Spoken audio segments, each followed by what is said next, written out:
ముఖ్యమంత్రి గారి అల్లుడికి ఓ టెండర్ కావాలంట ఎక్సైజ్ డిపార్ట్మెంట్లో, మంత్రి గారి కొడుకేమో ఆయన కాకుండా ఇంకెవరికో ఇవ్వాలంట. సో ఇద్దరు పంచాయతీ అన్నమాట. ముఖ్యమంత్రి గారి అల్లుడు, మంత్రి గారి కొడుకు. 500 కోట్ల టెండర్ పంచాయతీ ఇది. ఈ టెండర్ పంచాయతీలో మధ్యలో నలిగిపోయిన రిజ్వీ గారు ఇవాళ 10 సంవత్సరాల తన సర్వీస్ను వదులుకొని నాకు వద్దు ఈ దౌర్భాగ్యపు ప్రభుత్వం, ఈ దౌర్భాగ్య పరిస్థితి అని చెప్పి రాజీనామా చేసి వారు వాలంటరీ రిటైర్మెంట్ పెట్టుకొని తప్పుకునే పరిస్థితి వచ్చింది. వాలంటరీ రిటైర్మెంటు ఆయన పెట్టుకుంటే, అప్లికేషన్ పెట్టుకుంటే ఇది బయటికి ఎట్లా వచ్చింది వ్యవహారం మొత్తం కుంభకోణం అంతే.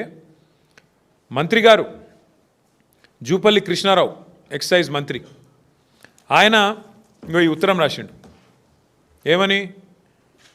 ఈయన అధికారి, ఐఏఎస్ అధికారి గారు పెట్టుకున్న వాలంటరీ రిటైర్మెంట్ను ఆమోదించవద్దు, ఆయన మీద ఎంక్వైరీ చేయాలి, నేను చెప్పినట్టు వినలేదు, ముఖ్యమంత్రి చెప్పినట్టు విన్నాడు, ఆయన అల్లునికి వచ్చింది, నా కొడుకు రాలేదు అని చెప్పి ఆ అధికారి మీద కక్ష తీర్చుకోవడానికి మంత్రి గారు రాసిన ఉత్తరం అధికారిని చివరికి తన వాలంటరీ తీసుకునే, రిటైర్మెంట్ తీసుకునే పరిస్థితి తెచ్చింది.